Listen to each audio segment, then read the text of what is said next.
రకాలుగా అందరూ ఓకే బాగుంటారు. ఓకే రైట్ కాబట్టి రైట్ ఆ విజయ్ సింధు విధంగా గారు ఏమంటారు? పరిపాలించడానికి ప్రయత్నం చేస్తున్నాం. రైట్ సార్ చెప్పండి. రైట్ అంటే మేము ఏదైతే ప్రజలకి చెప్పామో, ఏ హామీలు ఇచ్చామో అవి అమలు చేసుకుంటూ కూడా ఓట్ల అడిగే దిశగా మేము వెళ్తున్నాము. గ్రామ స్వరాజ్యం మా బాధ్యత అంటే కూడా వాళ్ళు మాట్లాడుతున్నారు. బీజేపీ ఏమంటుంది? ప్రతి ఒక్కరు గ్రామాలు అభివృద్ధి చెందాలి, గ్రామాలే ఈ దేశానికి పట్టుబొమ్మలు అనేది ప్రతి ఒక్కరికి తెలుసు సార్. కానీ నేను అనేది ఏంటంటే ఇప్పుడు 2 సంవత్సరాలలో మీరు గ్రామ పంచాయతీలకు ఎన్ని నిధులు ఇచ్చిర్రు? ఎందుకంటే ఎలాగో కేంద్ర ప్రభుత్వం నిధులు రావు ఇప్పుడు. ఎందుకు అంటే అక్కడ ఎలక్టెడ్ బాడీ లేదు కాబట్టి కేంద్ర ప్రభుత్వం నుంచి 14th ఫైనాన్స్ ద్వారా కానీ 15th ఫైనాన్స్ ద్వారా కానీ ఏదైతే మనం దాదాపు 3,500 కోట్లు పెండింగ్ ఉన్నాయి కదా, అవి ఎలాగో రావు. కానీ మరి రాష్ట్ర ప్రభుత్వం ఎందుకు ఇవ్వలేదు అనేదే క్వశ్చన్ ఇక్కడ. ఇప్పుడు బ్రదర్ చెప్తా ఉన్నారు, ఇప్పుడు రైతు వేదికలు కానీ, చెట్లు నాటించడం కానీ, వైకుంఠ ధామాలు కానీ, రోడ్లు కానీ, లైట్లు కానీ, పారిశుద్ధ్యం కానీ, సన్న బియ్యం కానీ, ఇవన్నీ కేంద్ర ప్రభుత్వం నుంచే వస్తున్నాయి. దాంట్లో ఏ డౌట్ లేదు. ఇప్పుడు ఇందిరమ్మ ఇండ్లని మీరు పేరు పెట్టుకున్నారు, దాంట్లో కూడా ప్రధాని ఆవాస్ యోజన కింద ఇండ్లు ఇవ్వడం కానీ ఇవన్నీ ఇస్తున్నారు. అయితే నిన్న జరిగింది ఏంటంటే సార్, ఈ రేషన్ కార్డులు కానీ, ఇందిరమ్మ ఇండ్లు కానీ ఇవన్నీ ఇస్తున్నారు. కొంతమందికి అక్కడ కేంద్ర ప్రభుత్వం నుంచి వస్తుందనేది తెలియదు. కానీ ఎందుకంటే ఇక్కడ వ్యవస్థలో ఉన్నది రాష్ట్ర ప్రభుత్వం కాబట్టి వీళ్ళు ఇండ్లైన రాష్ట్ర ప్రభుత్వం ద్వారా, ఎమ్మెల్యేల ద్వారానే వీళ్ళు సెలెక్ట్ చేస్తారు. వీళ్ళు రేషన్ కార్డులు కూడా ఎమ్మెల్యేల ద్వారానే పోతాయి. కాబట్టి ఇప్పుడు ఏం జరుగుతుందంటే సార్, అక్కడ లోకల్ ఎమ్మెల్యేలు ఏం చేస్తున్నారంటే, మీకు ఈ డెవలప్మెంట్ అన్నీ ఆగిపోతాయి, రేపు సగం ఇల్లు పంచిరు సార్. ఇప్పుడు ఒక్కొక్క గ్రామానికి కట్టిన ఇల్లు కొన్ని అండర్ కన్స్ట్రక్షన్ లో ఉన్నాయి, కొన్ని అనౌన్స్ చేసిన ఇచ్చేసిండు సార్, కొన్ని ఇవ్వలేదు, అట్లే పెట్టిరు. కొంతమందికి రేషన్ కార్డులు వచ్చినాయి, కొంతమందికి రాలేదు, పెండింగ్ ఉన్నాయి. ఇట్లా కొంతమందికి లోన్స్ వచ్చినది సరే, రైతు రుణమాఫీ అయింది, కొంతమందికి కాలే, కొంతమందికి ఇట్లా ఈ రకంగా అన్ని పెండింగ్ ఉన్నాయి. అయితే గ్రామాలలో ఎమ్మెల్యేలుగా అందరూ ఏ విధంగా తిరిగి ఏ విధంగా ప్రచారం చేస్తున్న సందర్భం మనం చూస్తున్నామంటే, రేపు ఇండ్లు రావు. ఇప్పుడు నేను ఎమ్మెల్యేగా ఉన్నా, ఆయనే కదా ఇవ్వాలి సార్. ఆ విషయం వాళ్ళకి తెలుసు. ఎందుకు అంటే నిన్న ఇచ్చిన వాళ్ళ ద్వారానే పంచిండ్రు కదా, రేషన్ కార్డులు కూడా వాళ్ళే కదా మీటింగ్లు పెట్టుకుంటున్నారు. ఇవన్నీ ఆపేస్తారు కదా, ఆపేస్తామని డైరెక్ట్ మాట్లాడుతున్నారు. పైసలతోటి భయపెడుతున్నారు, పదవులతోటి భయపెడుతున్నారు, ప్రజల్ని ఒక భయాందోళనకు గురి చేస్తున్నారు. తప్పదు, ఇంకా 3 సంవత్సరాలు ఎలాగో వీళ్ళే ఉంటారు అనేది వాళ్ళకి తెలుసు. కాబట్టి సగానికి ఎక్కువ ఆ విధంగా పడ్డ ఓట్లే ఉన్నాయి సార్. నేను గవర్నమెంట్ కు అనుకూలంగా ఉంటది, అది ఖచ్చితంగా కొంత ఉంటది. కానీ వీళ్ళు చెప్పే డెవలప్మెంట్ చూసి అయితే ఏయట్లేదు సార్. ఈ విధంగా వాళ్ళు పానిక్ అయ్యేస్తున్నారు. మొన్న మనం నోటి ద్వారా విన్నాం సార్, ముఖ్యమంత్రి గారు నోటి ద్వారానే జూబ్లీ హిల్స్ ఎలక్షన్లలో వీళ్ళ డెవలప్మెంట్ చూసేసిందని అన్న చెప్తున్నాడు.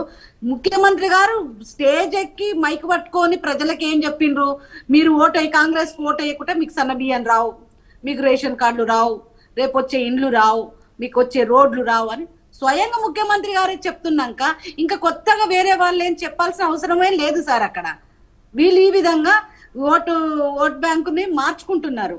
ఇంకా ఇప్పుడు కొంతమంది ఆ పార్టీలో గెలిచిన వాళ్ళు ఉన్నారు, ఈ పార్టీలో గెలిచిన వాళ్ళు ఉన్నారు, ఇంకా ఇండిపెండెంట్ లో గెలిచిన వాళ్ళు, వాళ్ళని కూడా నయానో భయాన్నో వీళ్ళు కండవాళ్ళు కప్పుతారు రేపటి నుంచి మనం చూస్తున్నాము. ఇప్పుడు కూడా చూసినాం.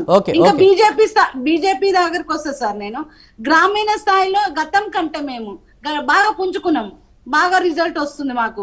ఎందుకంటే గ్రామీణ స్థాయిలో కొంచెం మేము వీక్ గా ఉన్నమాట వాస్తవం. ఖచ్చితంగా ఇప్పుడు వీక్ గా ఉంటే ఎమ్మెల్యే ఎలక్షన్లలో మేము గెలవము అనే దానికి ఏ తార్కాణం లేదు సార్. ఎందుకు అంటే గత ప్రభుత్వంలో టిఆర్ఎస్ వాళ్ళు అందరు సర్పంచులు వాళ్ళే ఉన్నారు, మరి కాంగ్రెస్ గెలిచింది కదా.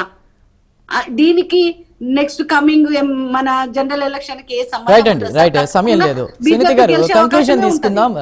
అందే సత్యం గారు మీరేమంటారు? ఇప్పుడు మనం రాజ్యాంగ సవరణ చేసి డీసెంట్రలైజ్ చేయాలనేటువంటి ఒక 73-74 తోటి ప్రారంభమైంది అనుకున్నాం. ఇప్పటికైనా ఆ నిధులు ట్రాన్స్ఫర్ చేయకపోతే డీసెంట్రలైజేషన్ కాదు. ఎందుకంటే ఇప్పటికి మనకున్నటువంటి సెన్సెస్ ప్రకారం కేంద్రానికి నిధులు 66% పోతే ఖర్చు పెట్టే బాధ్యత 34% ఉంది. రాష్ట్రాలన్నిటికీ కలిపి నిధులు 34% వస్తే ఖర్చు చేసే బాధ్యత 66% ఉంది. ఈ డిఫరెన్స్ ఈక్వలైజేషన్ కాకపోతే ముందు రాష్ట్ర ప్రభుత్వాలకైనా లేకపోతే విలేజ్ లెవెల్ అడ్మినిస్ట్రేషన్కైనా నిధులు బదిలీ కావు. కాబట్టి ఖచ్చితంగా జిఎస్టీ ప్రవేశపెట్టిన తర్వాత ఇంకాస్త కాన్సన్ట్రేషన్ పెరుగుతుంది. సెస్సుల రూపంలో పెరగడంతో ఇంకొంచెం పోతున్నాయి కేంద్రానికి నిధులు. కాబట్టి అన్ని ప్రతిపక్ష రాష్ట్రాలే లేవుగా, బీజేపీయే ఎక్కువ 18-20 రాష్ట్రాలు ఉన్నాయి. కాబట్టి ట్రాన్స్ఫర్స్ గ్రౌండ్ లెవెల్కు నిధులు ట్రాన్స్ఫర్ కాకపోతే పంచాయతీరాజ్ వ్యవస్థ అనామకంగా మిగులుతుంది. ఓకే దాన్ని కొంచెం స్వయం సార్, పోషణ చేయడానికి ఒక్క మాట అన్ని పార్టీల్లో కూడా వాళ్ళ పార్టీల్లో చర్చ చేయాలి, వాళ్ళ అధికారం ఉన్నటువంటి రాష్ట్రాల్లో డిమాండ్ చేయాలి. అది చేస్తేనే ఈ పంచాయతీరాజ్ సంతి గారు వ్యవస్థ సమయం లేదండి, సమయం లేదు. ఆశించిన మేరకు ఏం లేదు సార్, ఇప్పుడు సామర్థ్యం కేంద్ర మేరకు ప్రభుత్వం పనిచేసే నిధులు అవకాశం ఉంది. డైరెక్టే పంపిస్తుంది సార్ గ్రామ పంచాయతీలకు, ఏదైతే మా కేంద్ర ప్రభుత్వం నిధులని. ఇంకొకటి సార్, అది మొన్న అది 74 అరవింద్ గారు- నుంచే ప్రారంభమైంది మేడం. అరవింద్ నేను గారు అట్లా వచ్చేసి అనట్లే. పంపించే పార్లమెంట్ లో కొంత క్వశ్చన్ వేయడం జరిగింది devolution sir. Of funds parliament లో అరవింద్ డెవల్యూషన్ ఆఫ్ గారు ఫండ్స్ అడిగిన క్వశ్చన్ మేడం ఒక్క మాట ఒక్క నిమిషం, ఒకరితారు. మీకు ఒక్క తెలియని విషయం చెప్తా. 16th ఫైనాన్స్ కమిషన్ కొరకు రాష్ట్రాలు టూర్ చేస్తుంది. చేస్తుంటే అందరు ముఖ్యమంత్రులు, బీజేపీ ఇతర ముఖ్యమంత్రులు కూడా మాకు 50% ఫండ్స్ ఇవ్వాలని అడుగుతున్నారు. ఇప్పుడు అగ్రిమెంట్ 42% ఉంది, వచ్చాయో 34 ఇన్ టైంలు వస్తున్నాయి. 50% కావాలని అడుగుతున్నారు అన్ని పార్టీలు. సత్యం గారు, రైట్. అది గమనించండి, అది కాంగ్రెస్ లో గమనించండి. 32% ఉండే సార్ డెవల్యూషన్ ఫండ్స్. మా బీజేపీ ప్రభుత్వం వచ్చినాక 32 నుంచి మనం 42 కు పెంచుకోవాలి. ఓకే అండి, ఓకే సత్యం గారు, సత్యం గారు లేదండి, క్షమించాలి ప్యానెల్ సభ్యులు, సమయం లేదు. అదే సత్యం గారు, రాజకీయ విశ్లేషకులు thank you, Upender garu BRS senior నాయకులు thank you, Vijay Sunthi garu BJP అధికార ప్రతినిధి thank you, T Jitender Reddy garu రాష్ట్ర కాంగ్రెస్ సేవాదళ అధ్యక్షుడు థ్యాంక్ యూ. సో మొత్తం మీద చూసుకుంటే 8:30 కల్లా రిజల్ట్ వస్తుందన్నారు, కానీ ఇవాళ అర్ధరాత్రికి రిజల్ట్ వచ్చే అవకాశం ఉంది. సో ఇప్పటివరకు 45,15,000 పైచలకు కూడా పోలింగ్ నమోదైంది, ఓటు వేశారు.